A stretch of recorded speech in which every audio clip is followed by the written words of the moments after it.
Hello everyone. तो आज मैं एक्सप्लेन करने वाली हूँ 2017 में आई हुई सबसे बेस्ट और सबसे बढ़िया साइकोलॉजिकल थ्रिलर मूवी को, जिसका नाम है गेट आउट। ये मूवी काफी बढ़िया और मजेदार है, इसलिए इस वीडियो को एंड तक देखना मत भूलिएगा। तो इस मूवी के स्टार्टिंग में हम एक ब्लैक पर्सन को देखते हैं जो कहीं पर जा रहा होता है, जहाँ ब्लैक इंसान के बगल में एक व्हाइट कार आकर रुकती है और फिर अचानक से उसके अंदर से कोई इंसान बाहर आता है और उसे किडनैप कर लेता है। यहीं पर अब ये सीन चेंज हो जाता है, जहाँ हम और एक ब्लैक आदमी को देखते हैं जिसका नाम क्रिस था। इस मूवी में रंग को लेकर काफी भेदभाव है, इसलिए मैं यहाँ पर ब्लैक और व्हाइट वर्ड का यूज करूंगी। और यहाँ पर क्रिस की एक गर्लफ्रेंड भी थी जिसका नाम रोज था, और रोज एक व्हाइट लड़की थी। क्रिस एक फोटोग्राफर था, जहाँ रोज क्रिस को बताती है कि क्रिस उसका पहला ब्लैक बॉयफ्रेंड है और रोज चाहती है कि क्रिस उसकी फैमिली से मिले। लेकिन यहाँ पर क्रिस थोड़ा सा घबराया हुआ था, क्योंकि रोज की फैमिली को ये बात पता ही नहीं था कि क्रिस एक ब्लैक गाय है। अब क्रिस रोज के घर जाने से पहले अपने फ्रेंड रॉड को कॉल करता है ताकि वो उसके कुत्ते का अच्छे से ख्याल रख सके। और यहाँ पर रॉड भी एक ब्लैक गाय ही था जो पुलिस डिपार्टमेंट में काम करता था। अब रोज अपने कार में क्रिस को अपने घर लेकर जा ही रही थी, जहाँ रास्ते में कार के सामने एक हिरन आ जाता है और वो टकरा जाता है, जिससे हिरन की टकराकर वहीं पर मौत हो जाती है और वो फौरन पुलिस को बुलाते हैं। पर यहाँ पर कार रोज ड्राइव कर रही थी, फिर भी वो क्रिस से बार बार लाइसेंस मांग रहे थे और रोज इस बात से काफी गुस्सा हो जाती है, क्योंकि वो सोच रही थी कि क्रिस एक ब्लैक आदमी है और पुलिस वाला एक व्हाइट आदमी,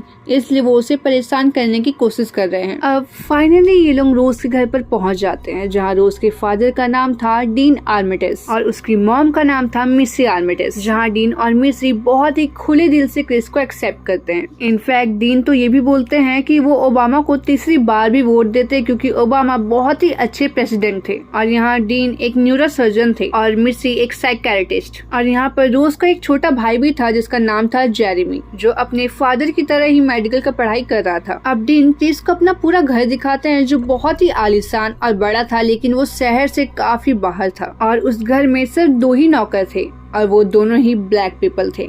इससे पहले क्रिस को सोच पाता, जिससे पहले ही डीन बताता है कि ये दोनों ही उसके माँ बाप का ख्याल रखते थे और उनकी मौत के बाद डीन ने इन दोनों को हमेशा के लिए यहीं रख लिया। यहाँ पर सब कुछ नॉर्मल लग रहा था, लेकिन यहाँ पर हम देखते हैं कि रोज के माता पिता क्रिस को लेकर काफी ज्यादा ही खुश थे, जो कि थोड़ा सा एबनॉर्मल था, क्योंकि जाहिर सा बात है वो एक ब्लैक पीपल था। और उनके घर में जो 2 नौकर थे वो भी ब्लैक पीपल थे, जिनका नाम था वॉल्टर और गॉर्जिना। लेकिन वो दोनों भी काफी अजीब थे, मतलब वो दोनों ही नौकर नॉर्मल नहीं लग रहे थे, जिसे क्रिस भी नोटिस करता है। उसी रात रोज का छोटा भाई जेरेमी भी वहाँ पर आता है, जहाँ वो लोग साथ में डिनर करते हैं, जहाँ जेरेमी लगातार क्रिस से अजीब अजीब सी बातें पूछ रहा था, जिसे देखकर मिसी उसे फौरन यहाँ से जाने को बोलती है। यहाँ अब हम रोज और क्रिस को एक रूम में देखते हैं, जहाँ रोज काफी गुस्से में थी, क्योंकि जेरेमी ने क्रिस के साथ काफी गंदा बर्ताव किया था। पर क्रिस इस बात पर ज्यादा ध्यान नहीं देते हैं। उसी रात क्रिस की नींद खुलती है और वो स्मोक करने के लिए घर से बाहर जाता है, जहाँ वो घर की नौकर वॉल्टर को बहुत तेजी से उसकी तरफ दौड़ता हुआ दिखता है और इससे पहले कि वो क्रिस से टकराता वो फौरन ही हट जाता है। और यहाँ जॉर्जिना भी अपने रूम में खुद को अजीब तरीके से निहार रही थी, जिसे देखकर क्रिस को काफी अजीब लगता है और वो फौरन घर के अंदर चला जाता है, जहाँ मिसी उसे चेयर पर बैठी हुई दिखती है, जो क्रिस को अपने पास बुलाकर बैठा देती है। और उसके बाद वो उसे हिप्नोटाइज करने की कोशिश करती है, ये बोलकर कि इससे उसकी सिगरेट पीने की आदत छूट जाएगी। यहाँ पर मिसी बार बार एक कप में चम्मच घुमा रही थी और वो क्रिस से उसकी माँ के बारे में पूछने लगती है, जहाँ हम देखते हैं क्रिस हिप्नोटाइज हो रहा था और वो एक अंधेरे कमरे में गिरता जा रहा था और क्रिस अपनी बॉडी को हिला भी नहीं पा रहा था और उसे ऐसा लग रहा था जैसे वो एक अंधेरे कमरे में बंद हो। तभी अचानक से क्रिस की आंखें खुलती है और वो अपने कमरे में होता है और उसे ऐसा लगता है कि ये बस उसका एक बहुत बुरा सपना था। लेकिन जब वो उठकर नीचे गार्डन में जाता है और वॉल्टर से मिलता है, जो उसे पिछली रात के बारे में सब कुछ बताता है। वो बताता है कि वो दौड़कर एक्सरसाइज कर रहा था और वो काफी रात तक मिसी के ऑफिस में ही था। और यहाँ पर हम देखते हैं कि वॉल्टर बहुत ही अजीब व्यवहार कर रहा था। वो अब फौरन ये सारी बातें रोज को बताता है और ये भी बोलता है कि अब उसे स्मोक करने का मन नहीं कर रहा है। सिगरेट के बारे में सोचते ही उसे उल्टी जैसा फील हो रहा है। तो अब उसी दिन इस फैमिली का एक ग्रैंड रियूनियन था, जहाँ रोज के कई सारे व्हाइट रिलेटिव आए थे, जहाँ क्रिस को इन सारे व्हाइट लोगों के बीच में काफी अजीब लग रहा था, पर वो ये सब कुछ मैनेज कर रहा था और सभी लोगों से मिल भी रहा था। और यहाँ पर ये सभी व्हाइट लोग क्रिस के साथ काफी अजीब सा बिहेव कर रहे थे, उससे काफी अजीब अजीब से क्वेश्चन पूछ रहे थे और कभी उसकी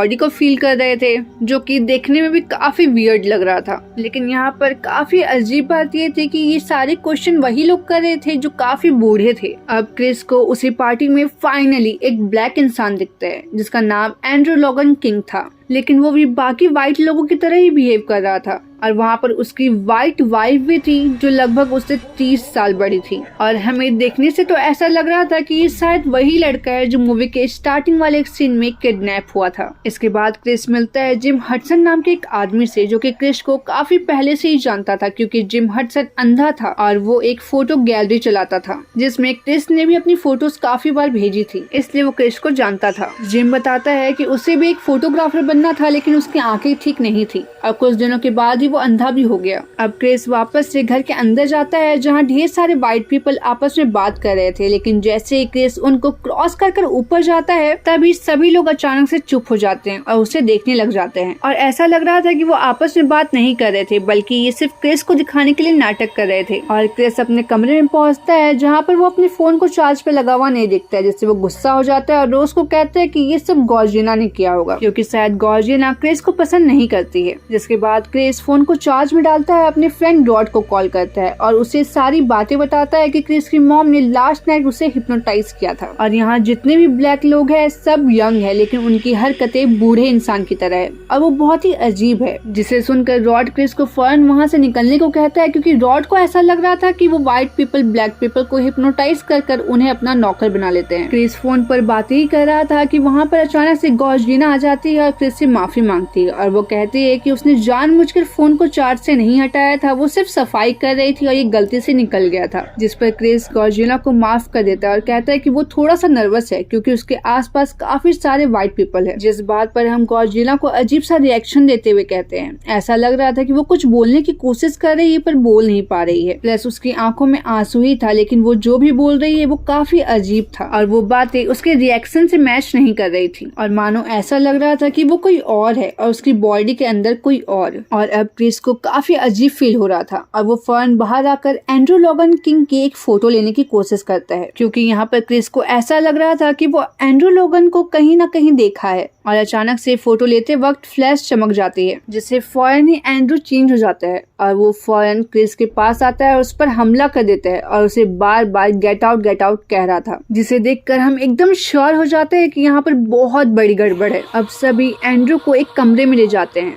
जिसके निकलने के बाद वो वापस से नॉर्मल हो गया था, मतलब वो ठीक हो गया था और फिर वैसे ही बूढ़े आदमी की तरफ बात कर रहा था और जोक्स मार रहा था। जिसके बाद फौरन ही रोज क्रिस को वॉक पर ले जाती है, जहाँ क्रिस रोज को अपने बचपन की कहानी सुनाता है। क्रिस बताता है कि जब वो 11 साल का था तब उसकी मॉम की एक एक्सीडेंट में मौत हो गई थी। उस रात क्रिस की मॉम घर नहीं आई थी और वो 911 में कॉल करने के बजाय टीवी देख रहा था और शायद अगर वो पुलिस को कॉल कर देता तो शायद उसकी मॉम बच जाती, क्योंकि वो एक्सीडेंट के काफी घंटे के बाद मरी थी। और यहाँ हम दूसरी तरफ देखते हैं कि डीन सभी व्हाइट लोगों के साथ बिंगो खेल रहा था और वहाँ पर क्रिस की एक बहुत बड़ी फोटो भी लगी हुई थी और देखने में तो ऐसा लग रहा था कि जैसे वहाँ पर क्रिस की बोली लग रही हो, मतलब जैसे वो लोग क्रिस को बेच रहे हो। और सबसे आश्चर्य की बात तो ये है कि उस गेम के विनर थे जिम हडसन, जो कि एक फोटोग्राफर बनना चाहते थे। उसी रात क्रिस एंड्रू लोगन की फोटो रोड को भेजता है, जो तुरंत ही उसे पहचान लेता है और कहता है कि ये तो कुछ दिनों पहले ही मिसिंग हो गया था, जो आज तक नहीं मिला। और ये बातें सुनते ही क्रिस फौरन वहाँ से निकलने का फैसला लेता है और वो रोज को अपना सामान जल्दी पैक करने को कहता है। और जब रोज अपनी पैकिंग करने के लिए जाती है तब क्रिस को रोज के कवर में कुछ अलग अलग तस्वीरें मिलती है, जिसमें वो कई ब्लैक लोगों के साथ थी और इनमें वॉल्टर और गॉर्जिना भी थे, जो कि अब यहाँ के नौकर है। जिसे देखकर क्रिस एकदम से डर जाता है और फौरन वहाँ से निकलने की कोशिश करता है, लेकिन यहाँ पर नीचे रोज की फैमिली क्रिस का रास्ता रोके हुए बैठी थी। क्रिस रोज से चिल्ला कर कार की चाबी मांगता है,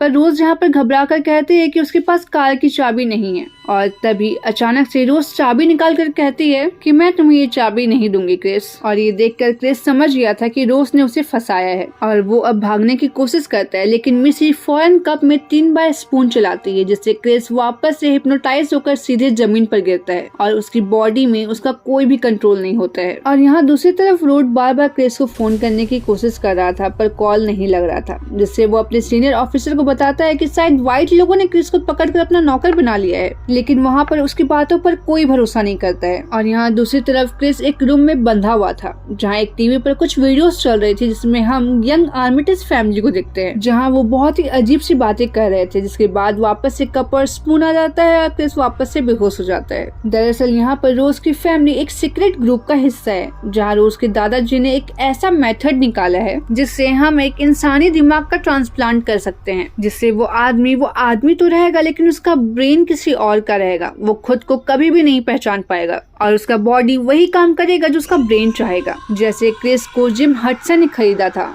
जो कि काफी बूढ़े थे और अंधे भी थे। अब जिम के ब्रेन को क्रिस की बॉडी के अंदर डाल दिया जाएगा जिससे उन्हें मिल जाएगा क्रिस का यंग बॉडी और यहाँ पर क्रिस का अस्तित्व हमेशा हमेशा के लिए खत्म हो जाएगा। यहाँ पर क्रिस सब सुन पाएगा, देख पाएगा, लेकिन वो करेगा वही जो जिम का दिमाग उसे कराना चाहेगा। मतलब रोज के घर में जो वॉल्टर था वो हो सकता है कि वो उसके दादाजी हों और गॉर्जिना रोज की दादी, बस शरीर किसी और का है और दिमाग किसी और का। मतलब एंड्रू लोगन भी उस लेडी का एक्चुअल पति था जो उसकी बॉडी के अंदर था। मतलब ऐसा कहा जा सकता है कि ये लोग इस मेथड के जरिए से खुद को अमर कर रहे हैं और क्रिस को ये सारी बातें उस टीवी के जरिए पता चली जिसमें जिम खुद आकर कहता है कि उसका शरीर अब उसका होने वाला है। और अब हम यहाँ पर देखते हैं कि क्रिस जिस चेयर पर बैठा हुआ था उसकी रुई निकल रही थी और फिर फौरन ही कप और स्पून आ जाता है जिससे क्रिस वापस से बेहोश हो जाता है। और यहाँ पर दूसरी तरफ डीन ऑपरेशन की तैयारी शुरू कर देता है और हम डीन को जिम का ब्रेन ऑपरेट करते हुए दिखते हैं। और यहाँ जेरेमी क्रिस की बॉडी लेने जाता है और जैसे ही वो क्रिस का दोनों हाथ खोलता है वैसे ही क्रिस जेरेमी पर हमला कर देता है। और जैसे कि हम देखे ही थे जिस चेयर पर क्रिस बैठा हुआ था उसकी रुई निकल रही थी और ऐसा हो सकता है कि कप और स्पून की वीडियो आने से पहले ही उसने ढेर सारी रुई अपने कानों में डाल ली होगी जिसके कारण वो बेहोश नहीं हुआ। इसके बाद क्रिस डीन पर हमला कर उसे भी मार देता है। इसके बाद उसे मिलती है मिसी जो क्रिस को वापस से हिप्नोटाइज करने की कोशिश कर ही रही होती है। वैसे ही क्रिस उसका कप और स्पून फेंक देता है जिसे देखकर मिसी उसके हाथों पर चाकू से वार कर देती है, लेकिन क्रिस उसी चाकू से मिसी को भी मार डालता है और वहाँ से बाहर निकलने की कोशिश करता है। बाहर जाने से पहले जेरेमी को होश आ जाता है जो क्रिस पर वापस से हमला करता है, लेकिन क्रिस इस बार जेरेमी को मार ही डालता है। और यहाँ हम दूसरी तरफ रोज को देखते हैं जो अपने कमरे में बैठी हुई थी और बहुत सारे ब्लैक लड़कों की फोटोज देख रही थी। मतलब वो अब अपना अगला शिकार ढूंढ रही थी। अब क्रिस कार स्टार्ट कर वहाँ से भागने लग जाता है जहाँ कार के सामने गॉर्जिना आ जाती है और वो कार से टकरा जाती है और इस आवाज को सुनकर रोज एक गन से क्रिस पर वार करने लग जाती है, लेकिन क्रिस फौरन ही गॉर्जिना की बॉडी को कार में रख कर वहाँ से निकलता है। और यहाँ पर गॉर्जिना रोज की दादी थी और वो क्रिस पर ये बोलकर हमला कर देती है कि उसने उसके पूरे परिवार को मार डाला और इस हमले से क्रिस की कार की एक्सीडेंट हो जाती है। और यहाँ पर हम देखते हैं कि रोज गॉर्जिना और वॉल्टर दोनों ही के दिमाग के साथ खेल रही थी। मतलब रोज जो भी बोल रही थी वो दोनों वही कर रहे थे। यहाँ पर वॉल्टर और रोज भी पहुंच जाते हैं और यहाँ पर वॉल्टर क्रिस को मारने की कोशिश करता है, उसे मारने ही वाला था, लेकिन क्रिस वॉल्टर के फेस पर फोन का फ्लैश चमका देता है जिससे ऐसा लगता है कि वॉल्टर कुछ समय के लिए होश में आ गया है और वो फौरन रोज से गन लेकर रोज को ही शूट कर देता है